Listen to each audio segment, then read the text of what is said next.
Hello and welcome to the Leveling Up podcast with me, George Swift from Bigger, Brighter, Bolder. I'm also the founder of BBB Success Groups for ambitious entrepreneurs and extreme growth masterminds. The Leveling Up podcast is here to give you the personal development, the entrepreneurial development and the business growth that you, the small business owner, desires. We're here to give you the inspiration, the motivation and to challenge your aspirations to take you and your business to the next level. Don't forget to tune in every Monday and Wednesday for mindset, attitude, personal performance and business growth content, and every Friday for our Friday 5-minute fix. Subscribe to this podcast and never miss an episode. Okay, so today we are talking about never giving up. We're talking about fortitude. We're talking about resilience. We're talking about going the distance. Success is a long game. If you are not still standing, if you are not still playing full out in 2 years, 3 years, 5 years, or 10 years time, you will never be as successful as you otherwise could be. Real success is born out of applying yourself to a high degree consistently over long periods of time. It was Bruce Lee that famously said that long-term consistency will beat short-term intensity. In other words, you can come out the gate firing at 110%, 150%, not that that exists of course, but you come out giving everything and then you get distracted or you get tired or burnt out and then you kind of, fall off the wagon for a bit. And then you come back all firing again, and then you go off, and you come back all firing. Okay, it's like the hare and the tortoise and all that sort of stuff. Long-term consistency. Although the hare and the tortoise is a pretty bad analogy, I always thought. You don't have to be a slow plodder. You just don't have to be a crazy hare. It was a little bit arrogant, let's be honest, and he came a cropper. There's definitely something between the hare and the tortoise. I don't know what it is, but you want to be that, okay? It's not about being a slow plodder and being methodical and blah, blah, blah, blah. That's not what it's about. It's definitely about being get up. It's about charging forward. It's about get up and go.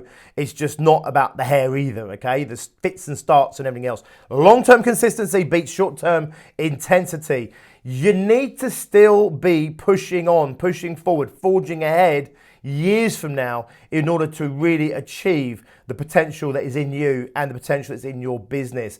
This can be really hard because the going can get very tough in life generally, but especially in business. It's not easy, I wish it was easy, but I tell you now, life for many people is not that easy. Business for most people certainly isn't easy. And if it is easy for anybody, I haven't met anybody who actually finds it easy. It always comes with its own challenges and you do need that thick skin, that thick hide. You do need that resilience. You do need that idea of, that never giving up, that dog-earedness. Sometimes it's almost stubbornness that you need. I always remember one of my clients, and I might have shared this on a previous podcast, but I always remember one of my clients asked me the question, he said, at what point do you have to accept that you're delusional? And I always remember, listening to that thinking, is that your words or is somebody else putting those words into your head? At what point are you delusional? And my answer I said to him was, you know what, until you succeed at something that other people think you won't, you'll probably be delusional. Once you do succeed at that thing, then they'll probably hail you as a visionary. So if you think back to, in the past, all these people that had these, what were considered foolish endeavors, and they were dog-earedly, absolutely refusing to accept failure, and they just stuck with it. Most of those people were absolutely considered delusional right up until they succeeded, and now they're hailed as visionaries. Maybe you will also add your name to that list. Okay, so you never want to give up. It can be hard not giving up. Either you yourself, your own psyche starts to give up because it just becomes like hard work, or maybe other people around you start pressurizing you to give up. Maybe it might be because you're struggling and they don't want to see you struggle, or they see you working so hard but not getting the results and they want to help you in some way and they don't really know how to help you other than say, look, why don't you give yourself a break? Why don't you give up? Why don't you accept that it's not going to happen or something like that? And you need to be that person that absolutely has that fire, that fight inside you. Sometimes I refer to this fire, this fight, it's kind of this fuck you energy. Now, I don't mean this in a negative sense, and we'll definitely do a podcast on this at some point in the future, whenever I say this, if you hear it out of context, it can sound very negative. That's not what I mean. When I say fuck you, what I mean by that is like when the world is saying to you that you should give up, I'm not saying you say to the world fuck you, it's that fuck you energy. Fuck you, I'm going to show you, right? I'm going to do this. Not in a negative sense. It will take a whole podcast probably to clear that up. Sometimes I wish I'd never started some of these things. If you're hearing it out of context, it doesn't sound the most positive thing, but I promise you it's a positive energy. It's a fuck you energy. It's like when you're running on a treadmill and your legs start to hurt. It's a fuck you legs, right? I'm going to do what I'm going to do. It's when your brain's saying, I don't want to do the next cold call, or I don't want to go to that networking event, or I don't want to do that speaker event, or the fear kicks in and the doubt kicks in. It's that little kind of fuck you energy, right? That kind of digs in and says, I refuse to resign to my fears. I refuse to allow my doubts to stop me. I refuse to let other people's fears or doubts stop me. I refuse the fact that I've failed over and over again to stop me. I refuse the pain to stop me. That's what I mean by that energy, okay? So you need a little bit of that, okay? You really do in business, because you will always ultimately get challenged, right? And unless you have that fortitude, that fight to push on, to dig through the hard times, you'll never really truly get to those good times. And I've seen it over and over again. I wish I could sell you a magic pill. I wish I could tell you there was an easy way. I've not found it, and no one I've ever worked with has found it. That includes all my business owners who are doing millions and multiple millions in turnover. Even the people I know that are doing like £9 million turnover this year. It still comes with so many challenges and struggles, and they haven't found the easy way yet either. So you need to go the distance, because success is a long game. All right? Don't let your mind play tricks on you. Your mind will tell you after you've failed maybe once or twice, or maybe you haven't failed, but you just not delivered against the efforts that you've put in, and you feel like you're not getting justly rewarded, etc. Your mind can start playing tricks on you. It can start making you feel like you want to give up. It can start triggering you to give up. And we talked about the treadmill just a moment ago, that kind of fuck you with my legs or whatever, right? This is a true story, right? And it's an analogy, but it also is absolutely true for any area of life, okay? And I remember running on this treadmill, and I was running on this treadmill, and I was feeling strong, and I was feeling good, and it wasn't recently, just so you know, but I was a bit of an athlete, okay, some moons ago, and I was running on this treadmill, and I felt strong, and I was at a good pace on it, and I thought, right, we're really having a good run here. And about, 20 minutes in or something, I remember like just suddenly thinking, oh, this is hurting a little bit.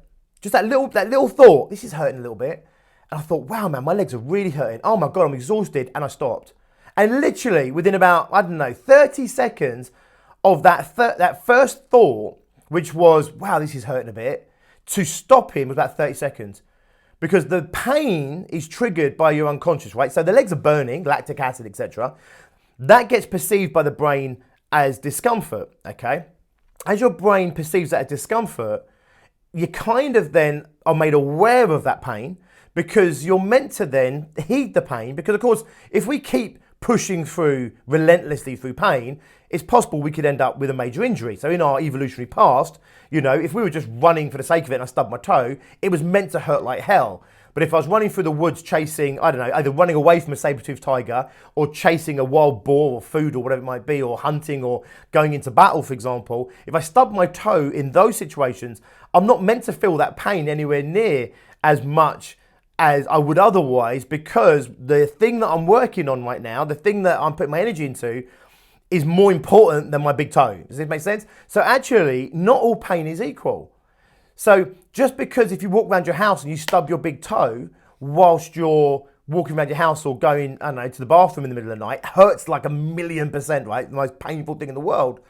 If, for example, you were out running a marathon, it's very possible when you're completely focused on that marathon and you're completely in the zone with your purpose and it's meaningful activity and you're completely fighting for what you're going for and everything else, it's very possible that you could even lose a toenail in that situation and barely feel it. Okay, so not all pain is equal, okay, because it's the brain that's perceiving the pain, right? And it's the brain that basically decides on whether this is painful or not painful. And it does a lot of that based on the activity and the outcomes that you're going for. So for example, people who play sport, can go and play football for 90 minutes or rugby for 80 minutes, or they can go on a running track or whatever it might be, and they can absolutely blitz their body, and it's only when they've finished the game that they realize how hard they've worked, because they haven't necessarily felt the pain and the suffering during the activity because they've been so focused on the outcome and so focused on what's at hand. However, that same person might go to the gym, jump on a treadmill, and because there's no sporting outcome, there's no team around them, there's no objective, just run a treadmill, they might find that shit painful within 5 or 10 minutes. So on this treadmill for me, from the first thought of pain, there was no thought of pain in my psyche. I'm running, I'm enjoying it. One little thought gets in my head. Wow, this is starting to hurt. Turns into, wow, this is really hurting. Turns into, damn, this is painful, to stopping. 30 seconds, okay? And it really taught me a lesson of how your mind can play tricks on you. So when you're holding that focus and you're really disciplined and you've got that real fighting energy in you, it can be like so easy to lose your way if you allow the mind to just slip in the tiniest little thought that can very quickly grow and can absolutely demoralize your intentions, your motivations, and your application and everything else. This is the same in business. You get yourself all pumped up to do your cold calling, if you do cold call telesales or something like that for your business, you know, something you don't necessarily enjoy that much, but you pump yourself up, you beat your chest, you get going, and you make the first call and the first person doesn't answer. That's okay. Second call doesn't answer. Third call turns around and says, why are you wasting my time? Boom. Your brain niggles in, right? Why am I bothering? Why should I do this? You then go to pick up the next call, and you're literally, as you're picking up, you're thinking, I don't know why I do this for myself. The third call, you give up. Does this make sense? It's really possible, okay, to keep those niggling thoughts out of your psyche. But the way you do it is you have to condition your mindset so that you can accept these little thoughts. You're not going to block them completely, okay? They will sneak in, these little tricky thoughts. But where they do sneak in, you want to condition yourself to be able to ignore them. Now, you may have even done this already. It's literally just having a chat with yourself. You know, so I'm on the treadmill. This was sometime afterwards. In fact, it wasn't. I was running up a hill. So I was running up a hill outside. Same situation. Felt strong. Then my lungs started to hurt. Then they really started to hurt. And I remembered the treadmill episode. And in that moment, I remember the fuck you energy that I talk about. I remember sitting there thinking, no, right? No, I'm not accepting this. We're not doing this again. And I ran through and my body complained. And there was literally this tug of war. And my body was like trying to tell me, stop, stop, stop. My brain was like, stop, stop, stop. The another part of my brain, right, the willpower part of my brain is sitting there saying, fuck you, fuck you, fuck you, running up this hill. And guess what? 30 seconds to a minute later, I broke through it. The brain realized, okay, this guy really is not listening. Now, the pain that the brain is giving me is now detracting from the endeavor. It's making it hard to do what I'm doing, whilst evidently I'm still doing it and not giving up. Therefore, the brain then came back into alignment. The brain came back into alignment, and then I got my second wind, whatever you want to call it, and off I went. So I want you to think about this in business, right? Now, I'm using this term over and over and over today, right? I do swear occasionally in these podcasts. I am aware, all right? But today I'm using this fuck you, fuck you, fuck you, okay?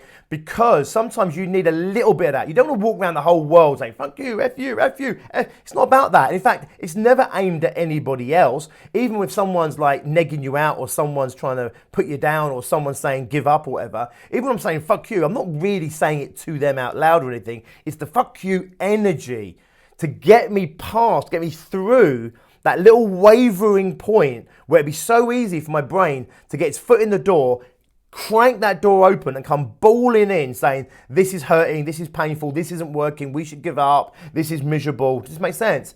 So we use that little bit of fight, not to do the whole run, but that little bit of fight to shut the door on the unconscious, to push it out and stop it from overwhelming us and starting to dictate when we should give up or when we should continue to fight. I'm going to make that decision for me. It is a conditioning process. You can't learn this. You condition it by doing it. Okay, so you can do it in the gym. You can do it, when your brain is saying to you, like, look, it's 5 o'clock, you're tired, let's call it a day. You can absolutely say to your brain, right, I'm going to do one more of these. And the brain says, I don't want to do this. You say, right, I'm definitely doing one more. Think of it like a battle with a toddler. The toddler wants ice cream or something. I want ice cream. And you've made a decision that, no, you don't get to have ice cream yet. And a toddler will then say, I want ice cream. And you say, you're not getting any ice cream now. And the toddler says, I want ice cream. And you say, we're not doing ice cream right now. And it becomes sometimes this tug of war between you and the toddler. And it's a battle that you don't want to lose, because if you lose this battle, the next time they want ice cream, their brain is saying, right, if I badger enough, if I push hard enough, if I pester enough, then I'll get my own way, that I'll win. So in those battles, if you're a parent, you know what I'm talking about. You have those battles, you have to win them. You have to dig in and you say no means no, we're not doing this. Or the kid doesn't want to go to the dentist, right? I don't want to go to the dentist. You're going to the dentist, it's good for us. I don't want to go. And then the kid kicks off because the kid's unconscious is screaming because it's trying to overpower the situation, to overpower what's happening, to take the toddler into what it believes is safety, which is to not go to this miserable place, the dentist, for example. And when it's still being forced down that route, it will kick off twice as hard, 3 times as hard, 10 times as hard. It will have a meltdown.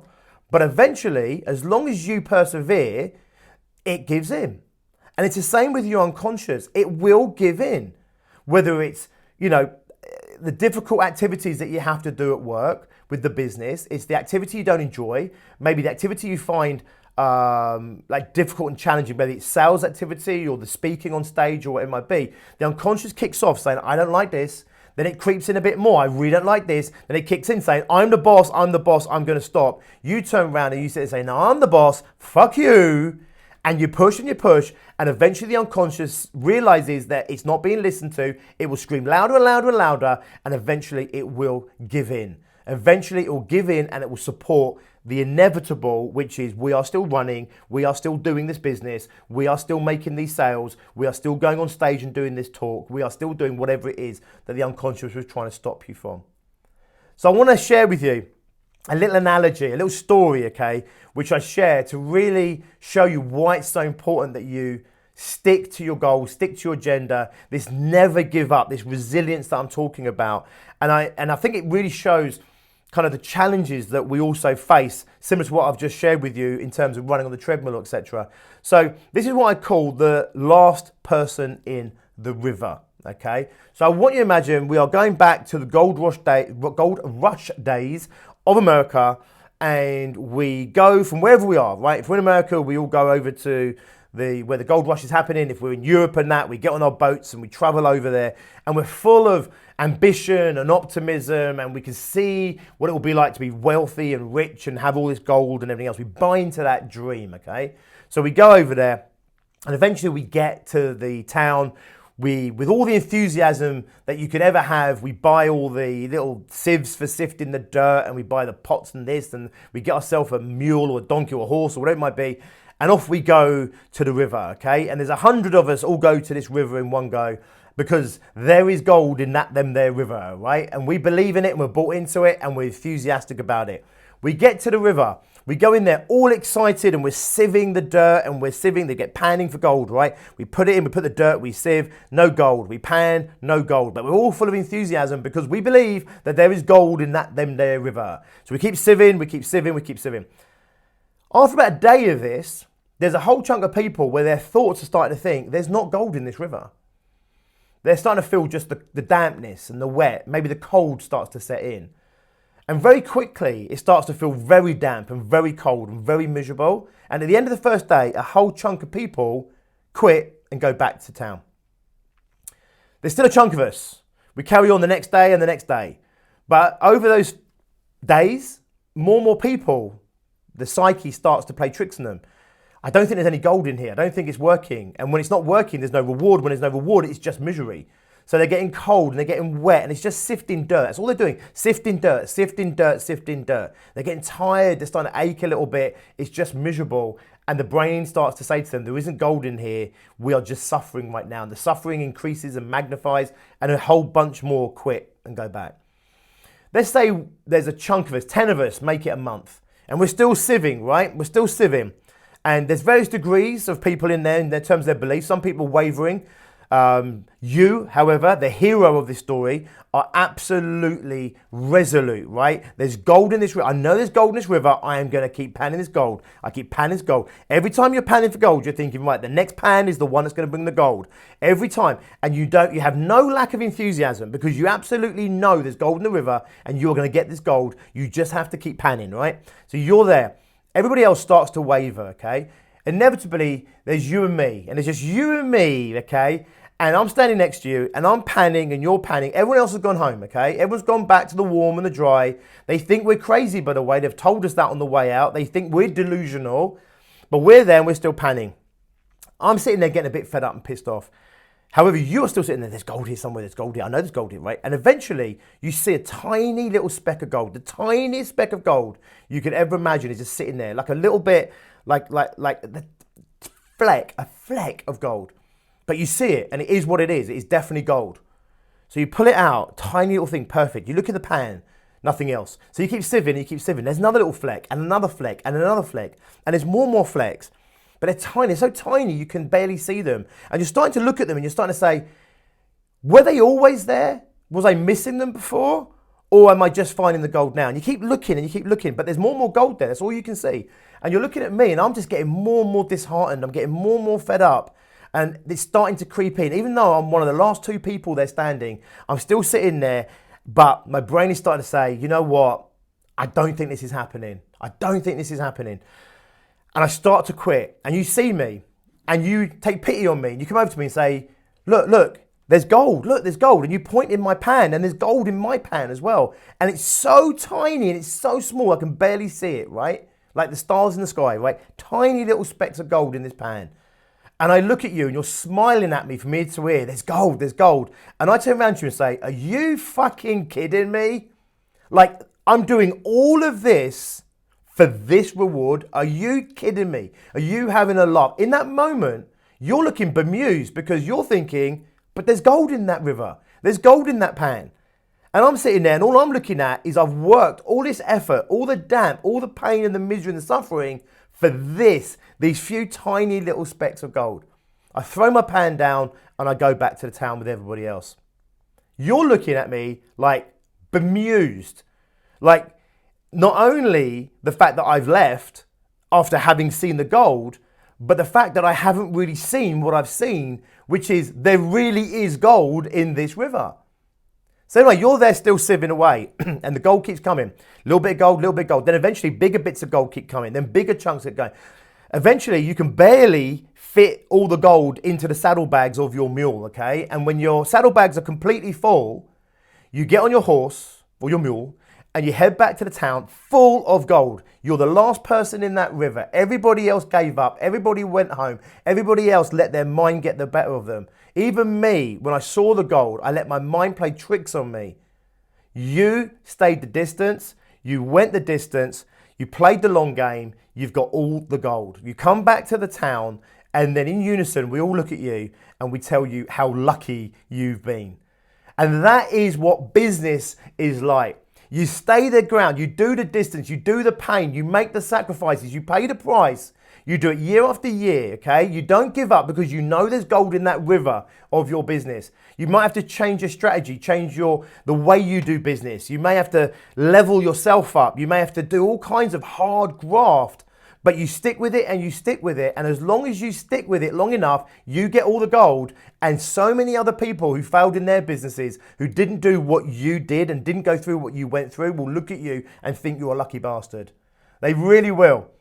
But you know the truth, okay? You were the last person in that river. You went through what all the other people weren't willing to go through. You mastered your psychology. You mastered your mindset and your attitude. You went through the discomfort. You paid the price. You made the sacrifices. And that's why you won. Okay, I love that, even though it's my own, but I do love it. I love saying it every single time. It really is. It's how winning is done. Look at every autobiography. Long-term winning. You can get lucky, right? But long-term winning, that is how it's done. You need to master your own mindset. You need to not let those niggles creep in. Occasionally, you might need to say, fuck you, and bring that energy to say, this is what we're doing. To dominate yourself, if you like, so that your unconscious then gets back on board and supports you in your endeavors, which is to achieve what it is that you want to achieve, which maybe even a part of your own unconscious thinks you're delusional. Maybe other people think you're delusional, but one day you will win all that gold and then you'll be called a lucky bastard. Okay, nice one, guys. Listen, if you are a small business owner and you want to know what it's going to take your 5-figure business, whether that's 20, 30, 40, 50K, maybe a startup business, all the way through to 100K or more in turnover in the next 12 months or less, get yourself onto my 6-figure fast track webinar. It's waiting for you right now. Go to my website. It's biggerbrighterbolder.co.uk/fast track, all one word, fast track. biggerbrighterbolder.co.uk/fast track. You'll see the 6-figure fast track webinar there. It takes you through a process of what you need to be aware of and what you need to have in place in order to take your business to 100K in revenue or more in the next 12 months or less. Okay, get yourself on that. Please make sure you subscribe to this podcast. Never miss an episode. And I look forward to seeing you next time. Until then, as always, be successful.